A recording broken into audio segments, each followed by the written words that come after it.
Hello everyone, welcome to my channel Skanda Prasad. So this is a very important video for all of you who are preparing for competitive exams in general, and be it COMEDK, be it KCET, or be it even JEE main should work. So how do we master organic chemistry? How do you go about preparing for organic chemistry? What are you supposed to do for that? And what should you do so that organic chemistry becomes easier for you, and it becomes receptible. I hope you understand what is receptible. It means you are able to grasp the concept, you're able to understand what they are telling.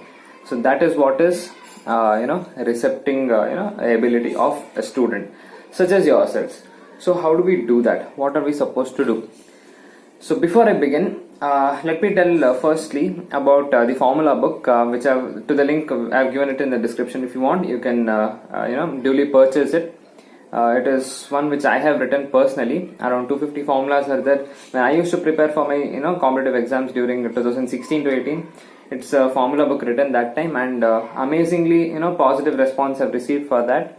And if you are you require it, you can absolutely purchase it for a very nominal cost. All the details are given in description box as well as in the link given below. So now let's begin with our topic. Now number one point is which you should note is the questions are asked at only NCERT level. There is absolutely no doubt about it. So you don't have to worry about any other high extra level books. You have to study very advanced level chemistry, organic chemistry specifically. Absolutely no, it's a big no.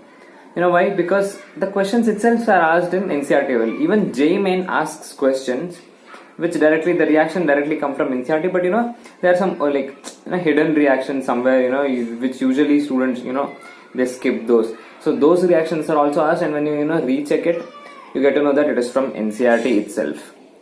The next thing is what you should be supposed to doing. The other point is write down any reactions you see which you feel is important. When you're reading NCERT, you should feel that, oh yeah, teacher has taught this, or whoever going through online classes, this was taught in some video, some PPT I've seen this, or NCERT or any other book, your coaching material or any reference book, anywhere you have seen that reaction, or you feel like this this is important, this will help me in my preparation. Those reactions, please write it down. So that is one more thing. Third point is, even if you don't know mechanism, it is okay. There's absolutely no harm in not knowing it, but you should have that zeal to learn. Sometimes mechanisms are boring. I do agree with that, but at least you should know the basis of the reaction. When you see the reaction, you should tell, okay, is this reduction or oxidation, or is this SN1 or SN2? Is it elimination or addition reaction happening? What is happening here? At least you should know what is happening, even if you don't know exact mechanism, how the electron goes, or any hydrogen shift is there, H shift they call it, hydride shift. So anything is happening, you needn't know too much details for exams like COMEDK and KCET, where questions are asked at a basic level. So that is one more thing. That is the next point is revise the reactions. You should know if this is the reagent used with this reactant. This is a product. You should at least know. Practice it 2-3 times. You'll be able to get it. Like you always know if for example, I am taking any random example. If you have I2 minus or I minus somewhere in the left hand side, some redox reaction, let's say it's not organic, I agree, but I'm just giving an example. It will be in general getting converted into I2 somewhere. So you should see there is a change in oxidation state which you should observe. So that is very important. Every reaction, oxidation and reduction will be happening. You just need to observe it. If you observe it, if one thing is undergoing, if you are at least sure that one reactant is undergoing oxidation, the other reactant has to undergo a reduction no matter what.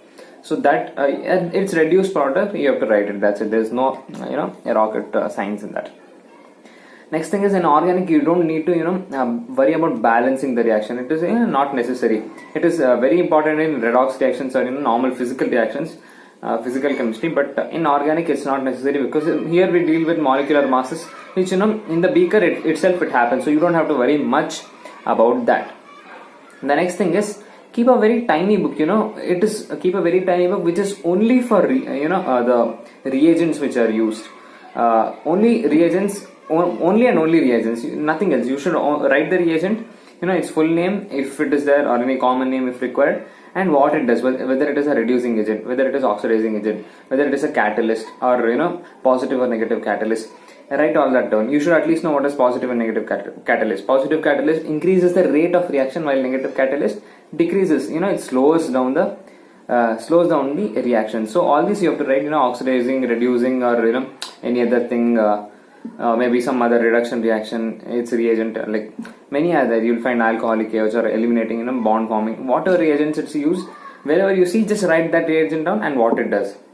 If you want, you can give an example of a reaction there where it is happening, so that you get to know.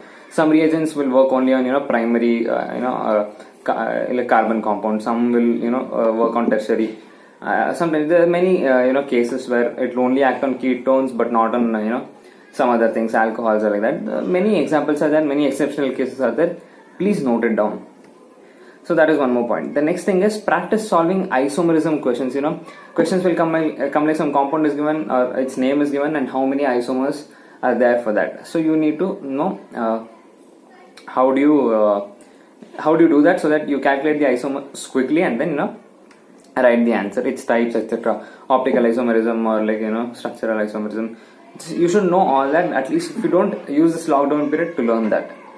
Next thing is at least learn the basics of naming of organic compounds. It's the most initial thing which is taught during GOC, that is General Organic Chemistry. If you don't know, or you keep forgetting that, if you are now in second year, I mean to say 12th or second PUC, during this lockdown period, I would urge you to revise this, because at least one question or something will come either in KCT or COMEDK, so that you don't lose that mark there. And next thing is the most primary focus should be given to questions such as order of acidity, order of basicity, order of stability, of ions or organic compounds, or nitro alcohol. So all those compounds, those such kind of questions are bound to come, and there is no backing off from that. Those questions will be asked. Those questions will fetch you marks if you know it really well, and it is very, very easy. So that's it, I guess. If you do this much, I'm pretty sure your organic chemistry will be well cleared. Your concept clarity will be really good, and that's it, I guess. I hope you enjoyed this video, and like, share and subscribe to my channel also, and press the bell icon so that first notification whenever I post a new video will come to you. So thanks a lot for watching this video. Thank you. Goodbye.